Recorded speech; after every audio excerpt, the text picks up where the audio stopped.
A Beautiful Face. Chapter 1. The Girl in the Mirror. Emily Parker lived in a small town in Oregon. People said she was the most beautiful girl in town. Her skin was smooth, her blue eyes were deep like the ocean, and her long blonde hair shined under the sun. Wherever she went, people turned to look. Strangers smiled at her, men complimented her, and women admired her. But behind her beautiful face, Emily carried a heavy heart. She had lost her mother at the age of 12 and was raised by her father, a quiet man who worked as a mechanic. Emily smiled in public, but she often cried at night. Her beauty was her mask, something that made people notice her, but not truly see her. At school, she was popular, but not deeply loved. Many girls were jealous of her looks.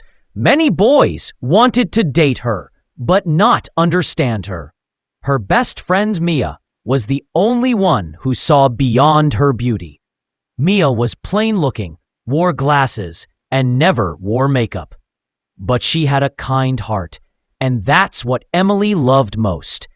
One day, Emily looked at herself in the mirror and whispered, "Is this all I am? A pretty face?" Chapter 2. The Contest. When Emily turned 18, she was asked to participate in a local beauty pageant. Everyone expected her to win. Her father was unsure about it, but Emily said yes, not because she wanted to win, but because she wanted to prove something. The pageant wasn't just about looks. There were interviews, talent shows, and speeches. Emily practiced every day, but her heart wasn't in it.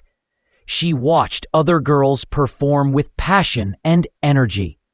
One girl played the violin, another told a story of surviving cancer, and another recited a powerful poem. Emily felt small in comparison. What was her story? What was her voice? Mia helped her prepare a speech.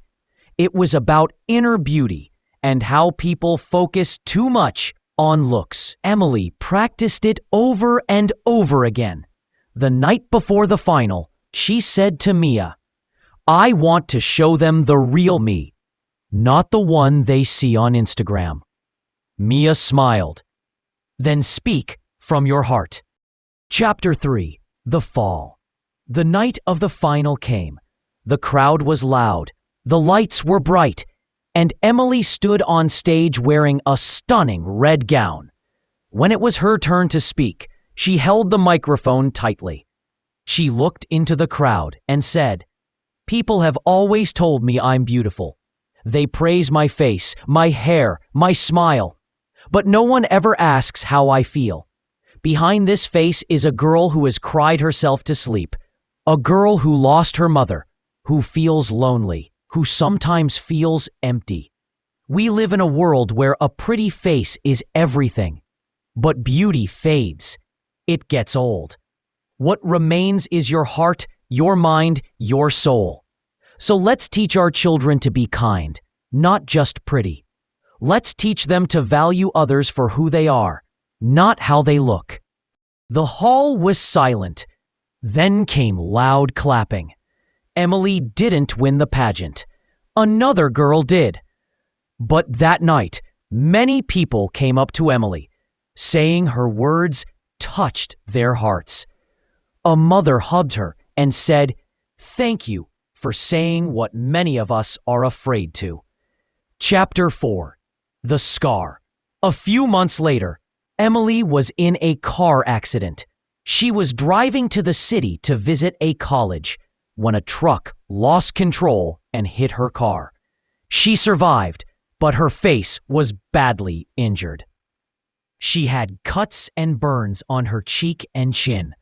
The doctors did their best, but she was left with scars.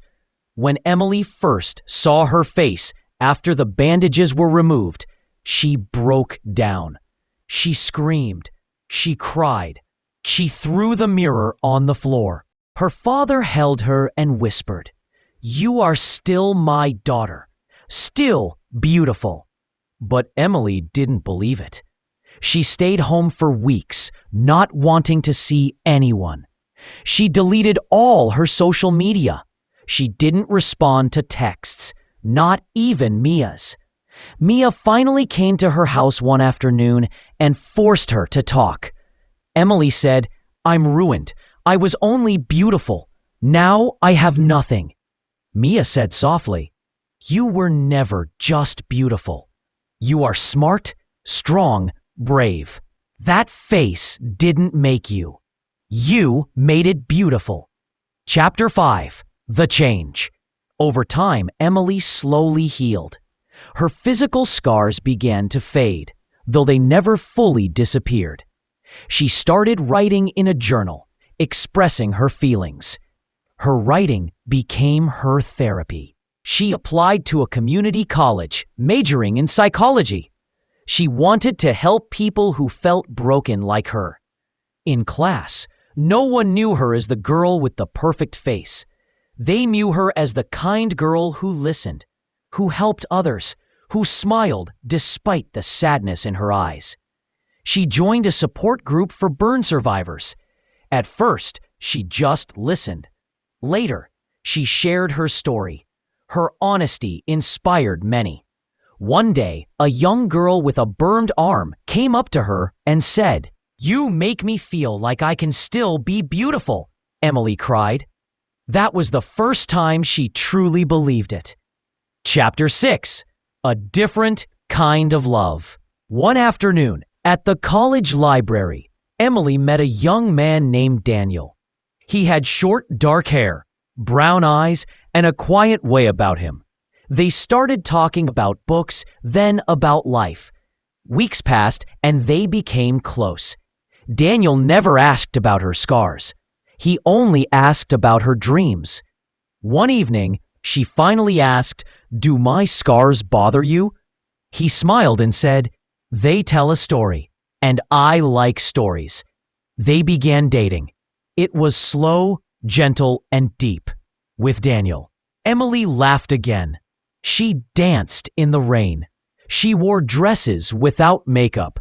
She felt alive. Chapter 7. The Real Mirror. Years later, Emily became a counselor, working with teenagers who struggled with self-image.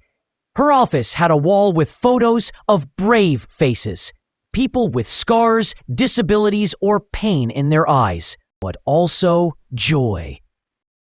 Emily would often say to them, "Don't let the world tell you your face defines your worth. It's your heart, your courage, and your kindness that matter." One day, a young girl came into her office. She had a birthmark on her cheek and said kids at school made fun of her. Emily gently pulled out a photo of herself before the accident and another one after. "Which one do you think is more beautiful?" she asked.